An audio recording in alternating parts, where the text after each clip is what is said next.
गलिया में चुमा लेके जहिया से गइला कवन रोगवा तू हमें घर अइला गलिया में चुमा लेके जहिया से गइला तोहरे नियन हलिया हमार बाय धनिया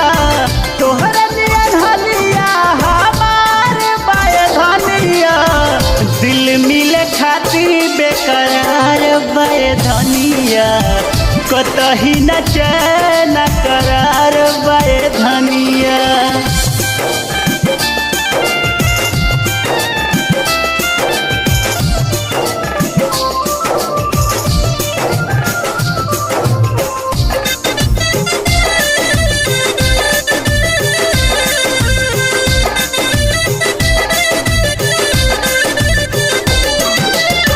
तोहरे सुरतिया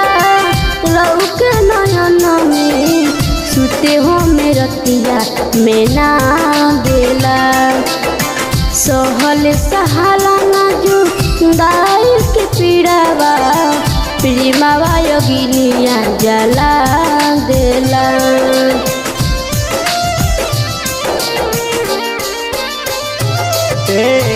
बाटे मजबूरी कुछ तो बेलनिया चंदा से दूर बचको रहो करेलू तुझा पसुना मीठा मीठा बतिया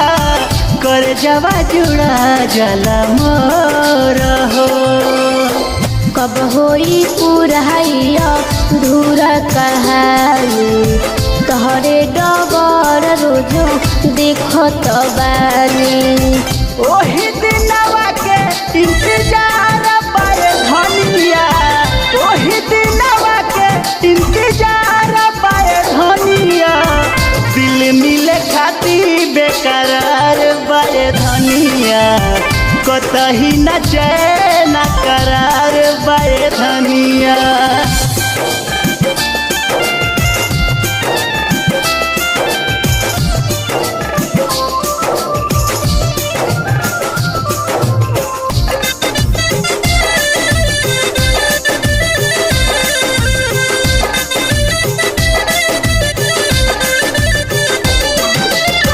सुनाए सवरिया दिल के भितरिया सास बन के तू ही में बसला हरदम लागेला बगले में हमारा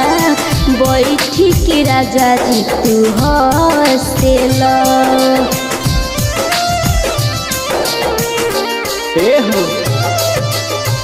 लागे न मनावा तोरा से नया नवा जब तू नजरिया नया वेलू बैठी के लगावा चूड़ी खाना के सपना मेरो जो तू जगावेलू धर्मेंद्र अब कुछो कहेला बाना तोहरे बारे में अब सोची रोजाना परदेसी पियावा तोहार बाय धनिया परदेसी पियावा तोहार बाय धनिया दिल मिले खातिर बेकरार बाय धनिया कतही न चैन